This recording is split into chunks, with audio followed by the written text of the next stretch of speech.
Disclaimer, इस video में बताए गए यह उत्पाद किसी बीमारी का निदान, उपचार या रोकथाम करने के लिए नहीं है। यह उत्पाद बच्चों द्वारा उपयोग के लिए अनुशंसित नहीं है।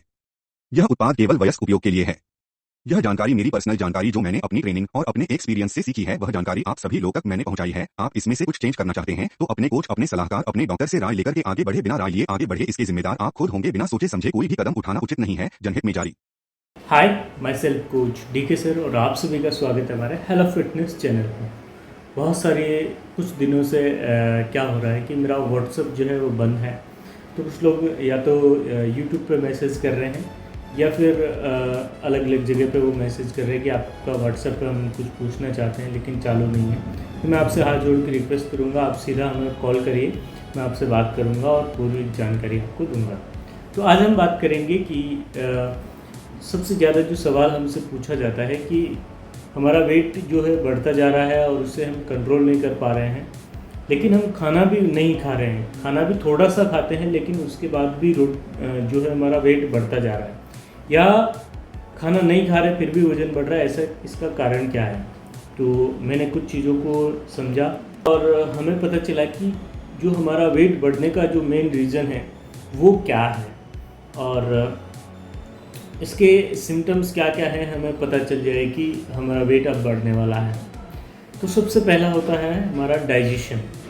हमारा पाचन क्रिया हमें ये दर्शाता है कि हमारा वेट बढ़ेगा या नहीं बढ़ेगा, कम होगा, क्या होगा।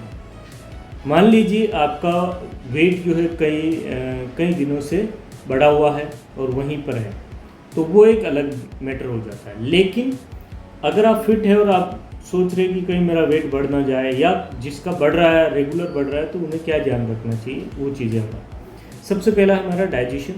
पाचन क्रिया हमारी जब कमज़ोर हो जाती है, जब पहली बार हमारी पाचन क्रिया कमज़ोर होती है, तो वहीं से हमारा जो है वेट डिसमिस होने लगता है, शरीर का जो संतुलन है वो बिगड़ने लगता है, क्योंकि रेगुलर बेसिस में हमारी बॉडी को चाहिए विटामिन्स और मिनरल्स, जिससे वो रेगुलेट कर पाए और वो चल पाए। तो वहीं पर अगर डाइजेशन कमज़ोर हो जाता है तो क्या होता है कि जो खाना हम खाते हैं उसके द्वारा जो न्यूट्रिएंट्स होते हैं वो बॉडी को नहीं मिलते हैं, यानी कि वो पोषक तत्व जो बॉडी को नहीं मिलते, जिसकी वजह से वेट जो है बढ़ने लगता है और शरीर असंतुलन होने लगता है और शरीर में विटामिन की कमी होने लगती है। वहीं से बीमारियों का घर शुरू होता है।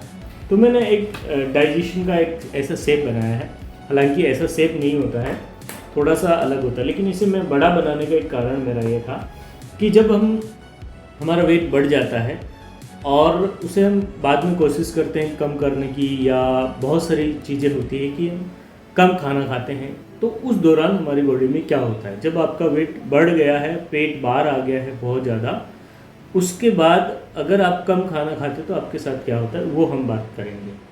तो जैसे आपका पेट जो है 2 इंच, 4 इंच, 5 इंच, 7 इंच बढ़ गया है, तो पेट कैसे बढ़ा? एक गुब्बारे के जैसे हमारा डाइजेशन नाल जो है, पाचन क्रिया वो बढ़ गई।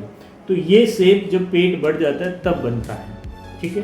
अब बात करते हैं जब हम कम खाना खाते हैं। मान लीजिए आप 2 रोज चपाती खा रहे हैं और ये है हमारा डाइजेशन, यहाँ से आता है ना, तो कुछ खाना यहाँ जम जाएगा, कुछ खाना यहाँ जम जाएगा, कुछ यहाँ जम जाएगा और कुछ यहाँ रुक जाएगा, अटक जाएगा, रुक जाएगा, बाकी थोड़ा बहुत होगा वो रेगुलेट होगा।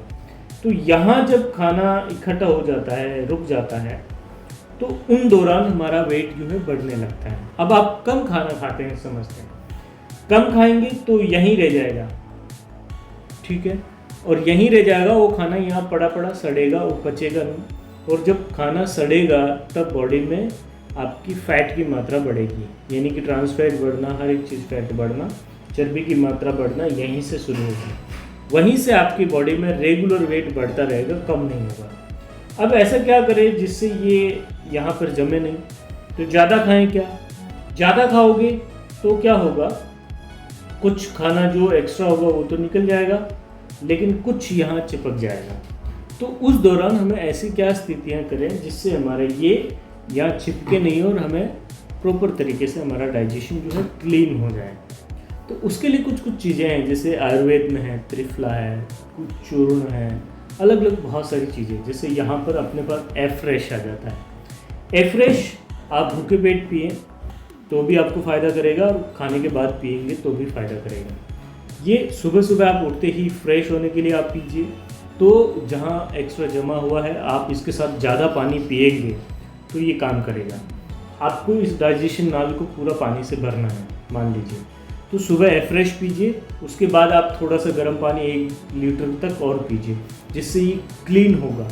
और जैसे जैसे ये क्लीन होगा, जैसे जैसे वापस अपने सेहत में आए, तो सुबह का आप 1-2 लीटर पानी पिएंगे, ठीक है, तब जाके ये अच्छा काम करेगा। दूसरा कि हम खाने पीने का प्रॉपर ध्यान रखेंगे, कुछ ऐसी चीज़ें नहीं खाएंगे जो फैटी हो।